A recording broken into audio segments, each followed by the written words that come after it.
Hello everyone, আসসালামু আলাইকুম।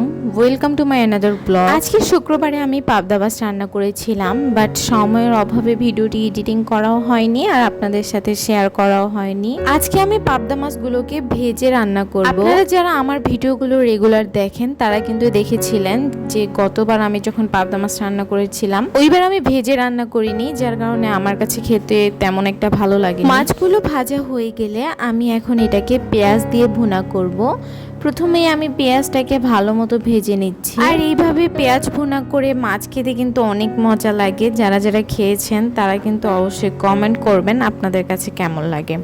তো যাই হোক, পেঁয়াজ আর রসুনটা ভালো মতো ভাজা হয়ে গেলে এখন এখানে আমি সবগুলো শুকনো মশলা অ্যাড করে দেব। রেগুলার যে মশলাগুলো ইউজ করে থাকি ওই মশলাগুলো এখানে দেব, আমি কিন্তু বাড়তি কোনো মশলাই দিই না। যারা রেগুলার আমার ভিডিও দেখেন তারা অবশ্যই খেয়াল করেছেন আমি কিন্তু মানে খুবই কম মশলা ইউজ করার চেষ্টা করি, আর এটা আমি আমার আম্মুর থেকে শিখেছি। আমার আম্মু এইভাবে রান্না করে, আমার কাছে এটাই খেতে বেশ ভালোই লাগে। এদিকে আমি রান্না করছি আর ওইদিকে আমার জামাই আমার জন্য সুন্দর করে পেয়ারা মাখিয়ে দিয়েছে, আর আমি এই পেয়ারাগুলো খাচ্ছি, অনেক মজা ছিল।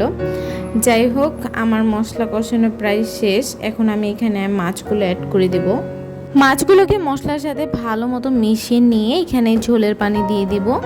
আর মাছ রান্নার ক্ষেত্রে কিন্তু খুব বেশি ভেজাল নেই, আর মাছ তো বেশি উল্টাপাল্টা করা যায় না, মাছ একদম ভর্তা হয়ে যাবে। ভিডিওর এই পর্যায়ে এসে আপনাদের কাছে অনুরোধ করছি, যারা এতক্ষণ পর্যন্ত আমার ভিডিওটি দেখছেন প্লিজ আমার ভিডিওতে একটা লাইক দিয়ে দিবেন।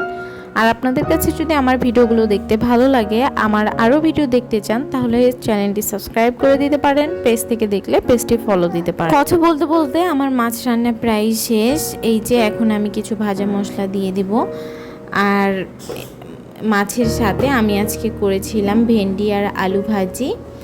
এই ভেন্ডি আলু ভাজি আমার বাসায় খেতে সবাই অনেক বেশি পছন্দ করে, এই জন্য আমি প্রায় এই তরকারিটি রান্না করি।